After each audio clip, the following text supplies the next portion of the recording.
The rain was pouring hard on the streets of Chicago, the kind of rain that made even the busiest city pause for a second. Inside a small cafe, Michael sat at the corner table, staring at his coffee.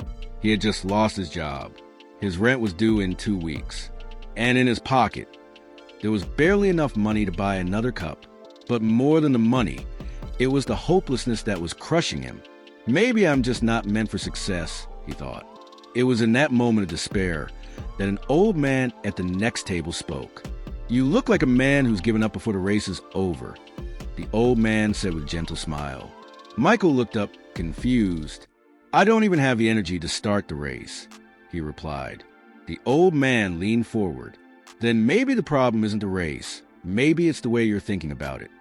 The old man introduced himself as Henry. He was in his late 70s, but had the kind of calm confidence you only see in people who have been through life's storms and survived. "Michael," Henry said, "do you know the greatest secret of success? It's not talent. It's not luck. It's not even hard work." Michael raised an eyebrow. "Then what is it?" Henry smiled. "It's the power of positive thinking, the ability to see opportunity where others see failure, the skill to keep going when life throws you to the ground." Michael laughed bitterly. "Positive thinking doesn't pay rent." Henry nodded. "You're right, but it's what gives you the strength to find a way to pay it."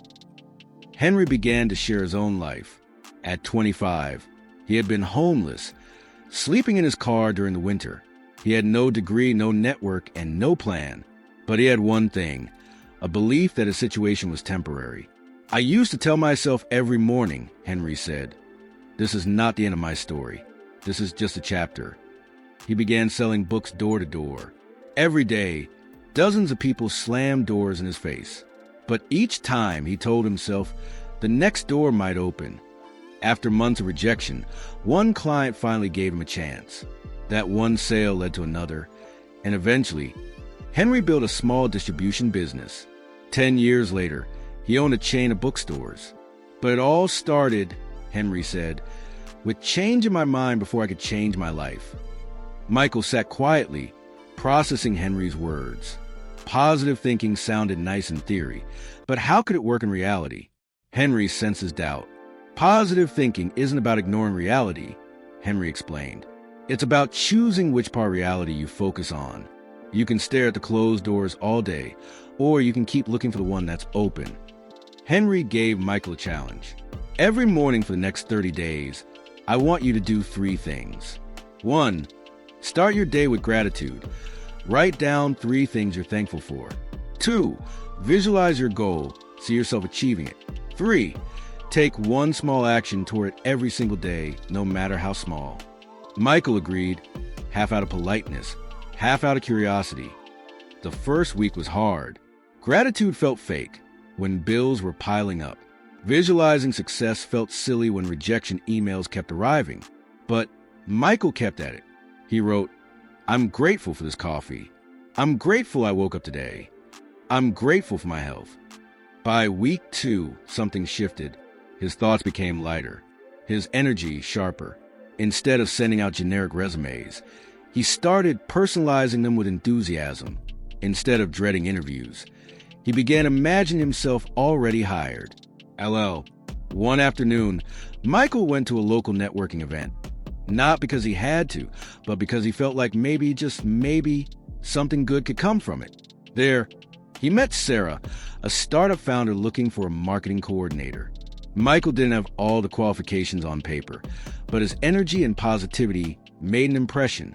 "Most people I've met today talk about what's wrong with the economy," Sarah said.